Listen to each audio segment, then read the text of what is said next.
Thanks for joining us again for another awesome Student Live. As usual, if you have any questions or comments, feel free to put them down in the box below. As you know, Student Life is always looking for opportunities to connect you with key resources and key people. So today we are introducing you all to each of the student deans from across the 3 main campuses and the centers. So North, South, and Central. Normally, we would get to do this in person with you at the beginning of the semester and typically over coffee and donuts. But since we are remote, we are bringing them to you online today to share some of their wisdom and advice about how to be a very successful Seahawk at Broward. So I hope you have your breakfast in hand like I do. And without further ado, here they are.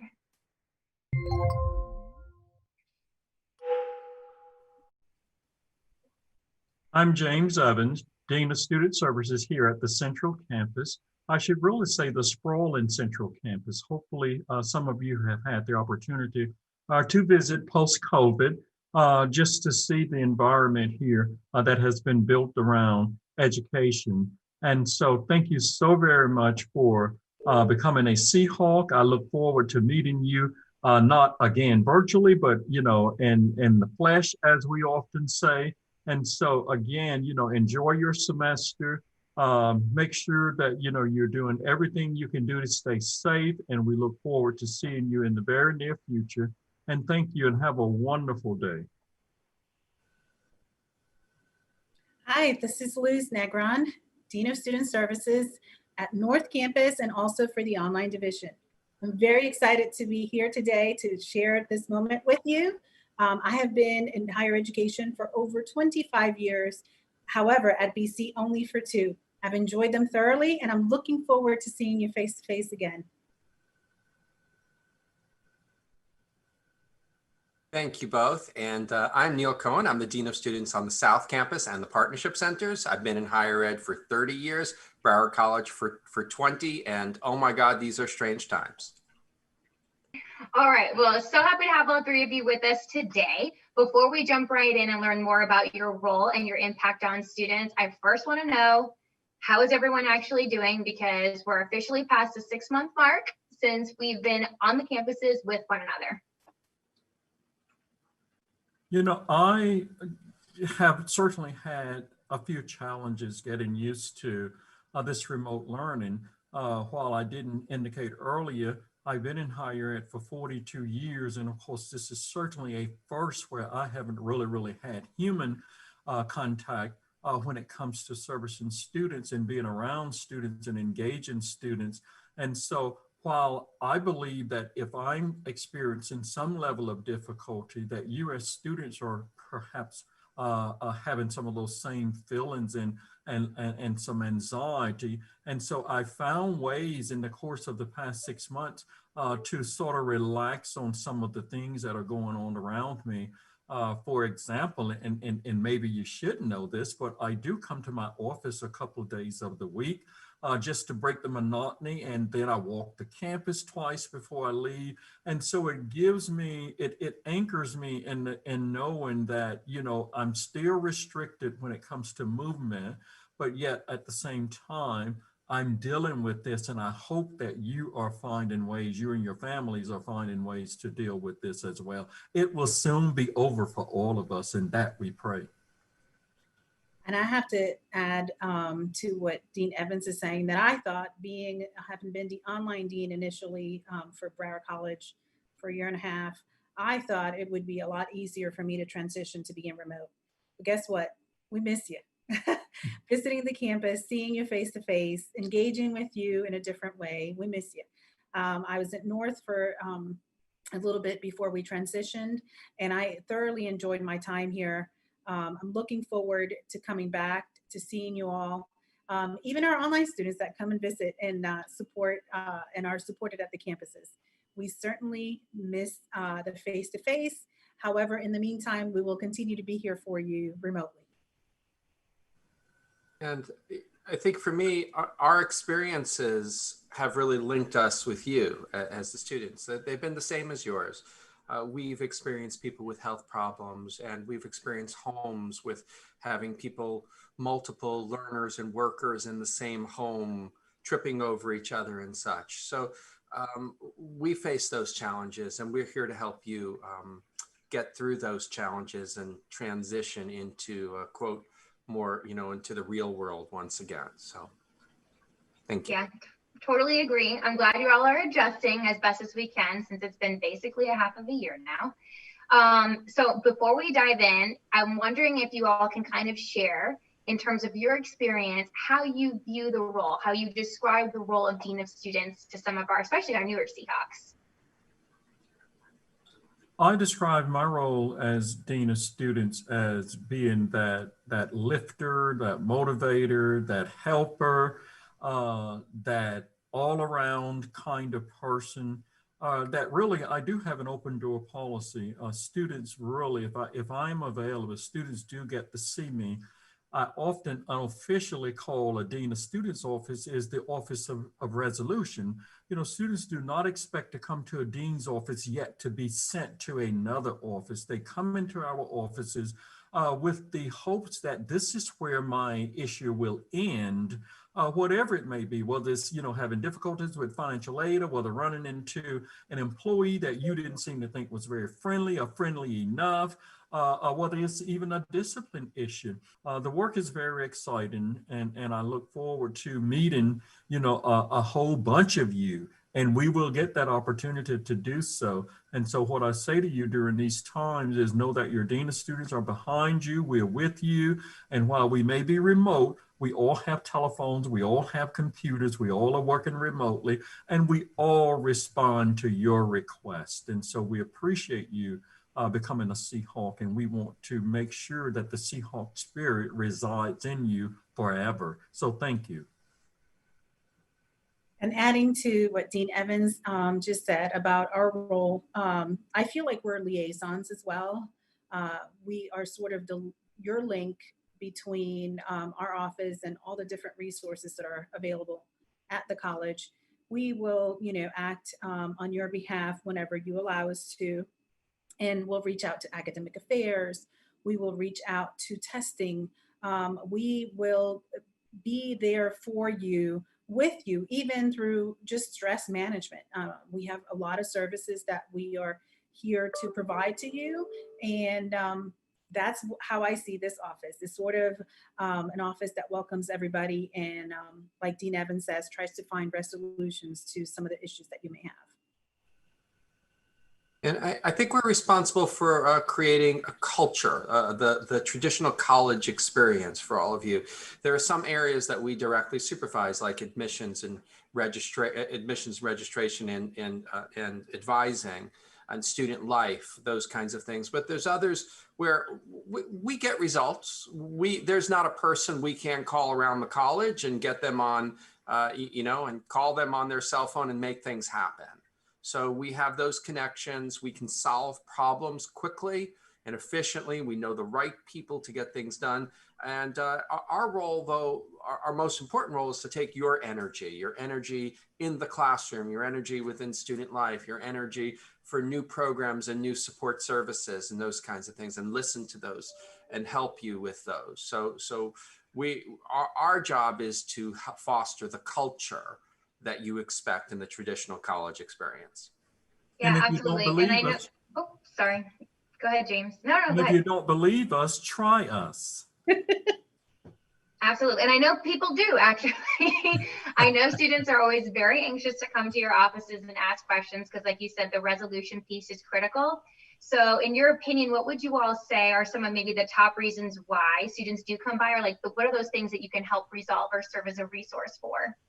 When students get to know that there is this individual and this office that's aptly named Dean of Students, they seem to put you on a very high pedestal, not even where we put ourselves. And so they reach out to you, and it's based on really location. If you're located in a very obvious spot, you're probably going to get a lot more walk-in traffic than you would traffic that may be steered toward you via other employees or other students. I get lots of students who, when we were actually on a campus, they would always come by and say to my assistant, but nope, they told me I must see Dean Evans, and that's that's who they really want to see. I think that, people come for various reasons to a dean's office. And as a dean, you can never look at it and think that it doesn't belong in my office. It surely belongs in your office because that's where they've landed. And so then now it's your goal is to fulfill, when possible, what it is that they need in order to make them successful and to move that journey on down the line for them and on their behalf. Dean Evans said earlier, try us. I'm going to, agree with him and say, come and try us. We are like the jack of all trades. We are like, a mechanic's toolbox. We have resources for you. We have connections for you. And like he said, we love welcoming everybody and sort of providing an avenue for you not only to share what issues you may have, but also your successes. We love seeing students when they come back and say, you helped me with this and now I'm doing great. You helped me get a tutor. You helped me, get some counseling and some resources from financial aid. So we want to be that for you. And I don't know that there is a top reason, because I think all reasons are important.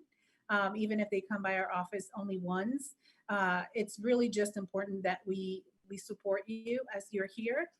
And again, we continue to do so remotely. Like Dean Evans says, our phone lines are open, and our video chats, if we have to, are there as well. I agree with my wonderful colleagues. We're here to help solve problems that perhaps you couldn't solve otherwise. We're also here for your inspiration, for ideas. So it's not just the negative stuff of when you're having a problem, but also when you want to enhance something and your ideas and that conversation, and also, and just to listen to you. And I would also add to that our wit and charm. We're definitely here for that. That's probably the number one reason why you should come see us. Yep. It's the number one reason why I come by. So I totally agree. So when we host this event, typically on the campuses, the whole intention behind it is obviously, it's twofold. We want to introduce students so that they know of this critical resource, their Dean of Students, but also to kind of get to know you all. So I have a few follow-up questions. Is there anyone throughout your journeys who kind of really stands out to you as a role model, or let's say someone that influenced you in your careers?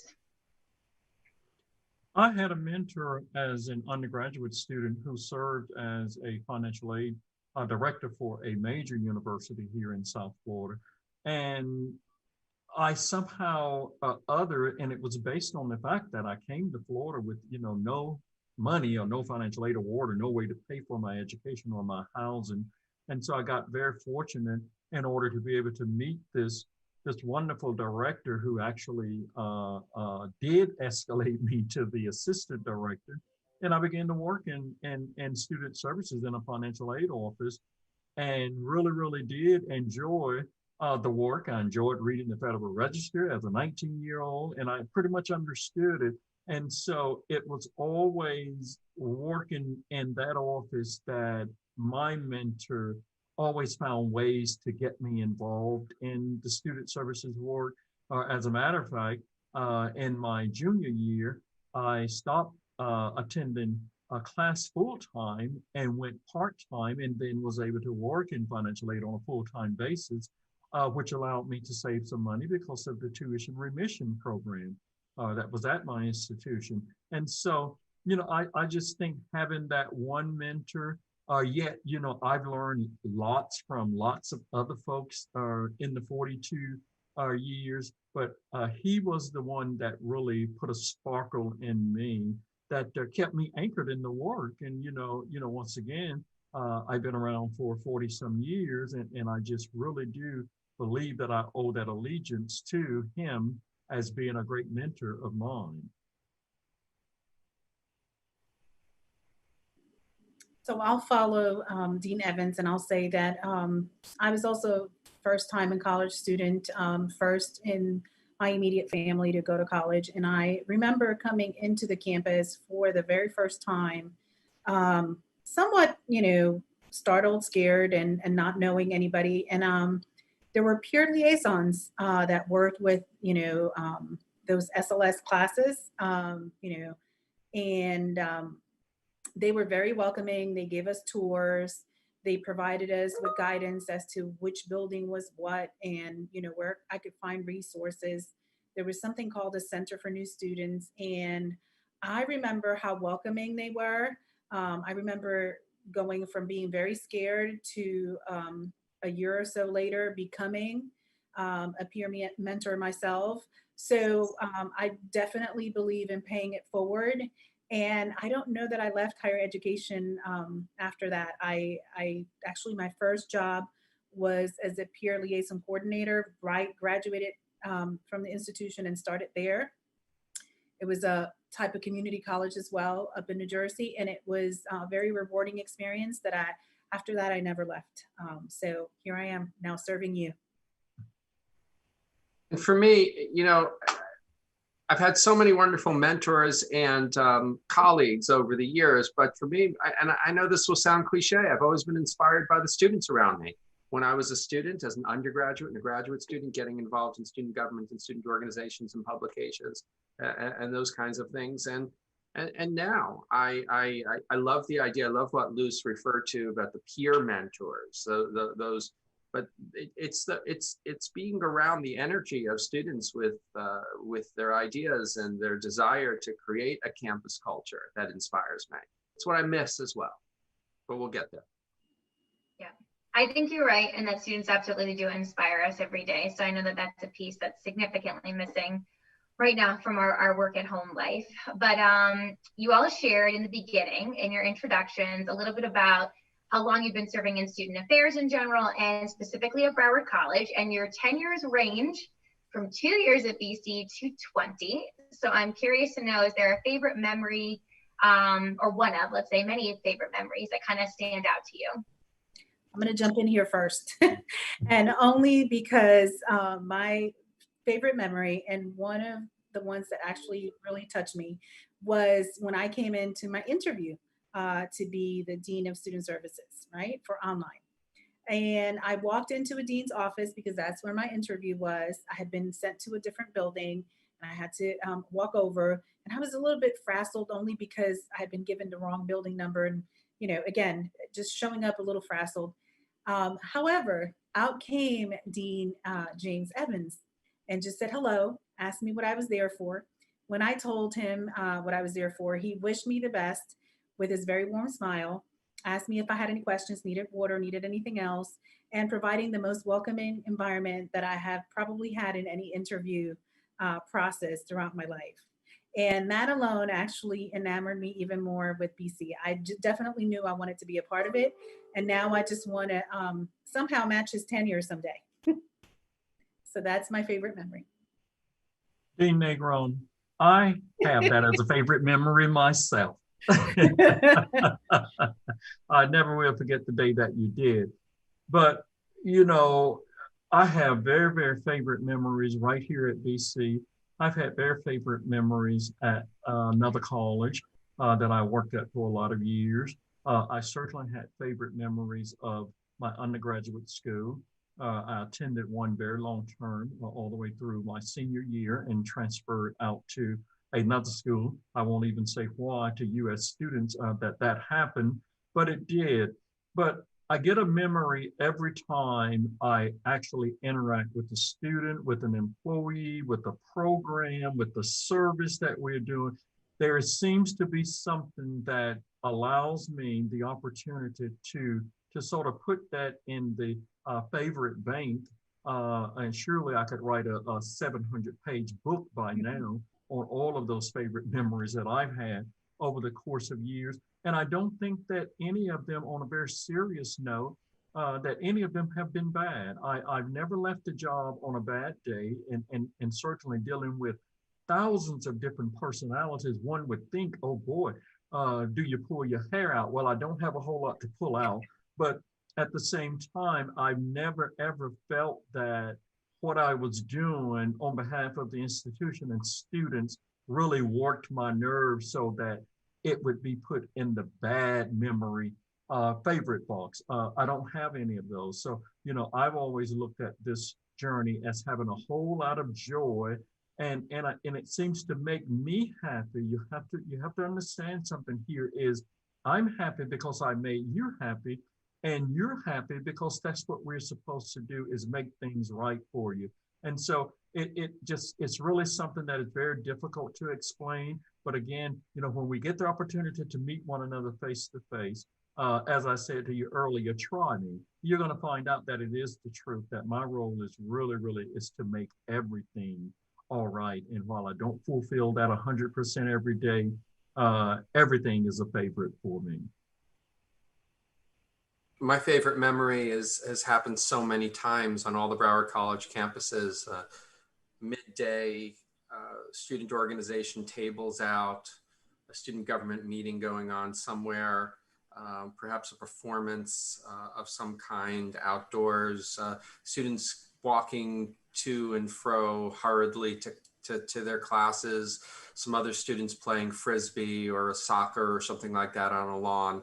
Just that whole scene, that whole experience of hope for the future and enjoyment of the now on a college campus. Nothing's better than that. So speaking of that, I'm curious to know, final question, what is something that the three of you are absolutely looking forward to when we are finally back to our campuses? I'll start with that one because where I ended on the last one. My hope, my goal, what I'm looking forward to is to have a group that's playing music a little too loud and having to go over to them several times to tell them to turn it down. I'm looking forward to that, and I hope it's you. I'm definitely looking forward to coming back as well, to seeing your faces, to being here to support you, to, like Dean Evans mentioned earlier, listen to your stories, good, bad, the ugly, and the great ones as well. Looking forward to being inspired by you again. And I'm looking forward to commencement. It's probably one of my favorite activities of the year. It helps us see you, flourish and succeed, and knowing that you've reached your goal. So that's what I'm looking forward to. See you soon. And I'm looking forward to all the things that were good things prior to the onslaught of the pandemic. I presently am in my office 2 days per week. And so that lets you know where I really want to be, because I get to work remotely like everyone else has had to do.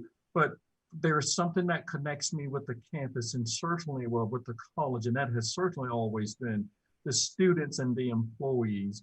I've lived and thrived off of that energy for a very, very long time. So I certainly look forward to attending your event, having you stop by my office so that we can chat.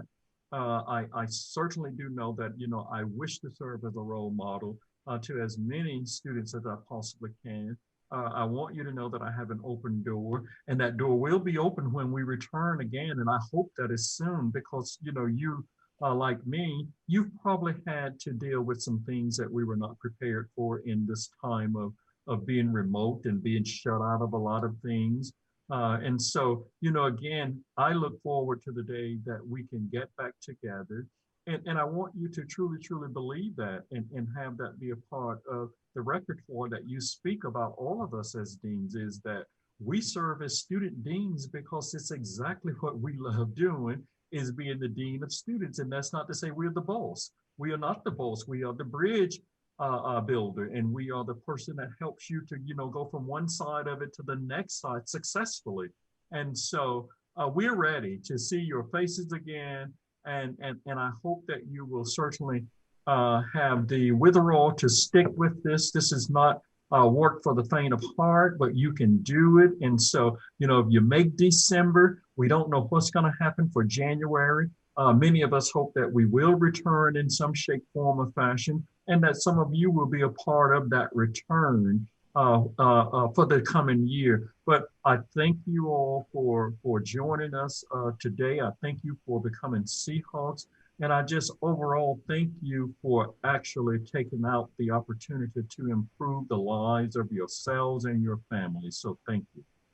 Well, I want to thank the three of you all for spending time with me this morning and with our Seahawks, and giving them time to get to know you all. So thank you so much. Be sure to submit your coffee orders, because I owe you all a cup when we get back. All right. Stephanie. Thank you. Yes, you do. All right, and thank you once again, Seahawks, for joining us for another Student Live. Be sure to tune in next week when we actually go over our Black Lives Matter movement and our Minority Male Initiative at Broward College. We hope to see you all very soon. Bye. Bye. Bye.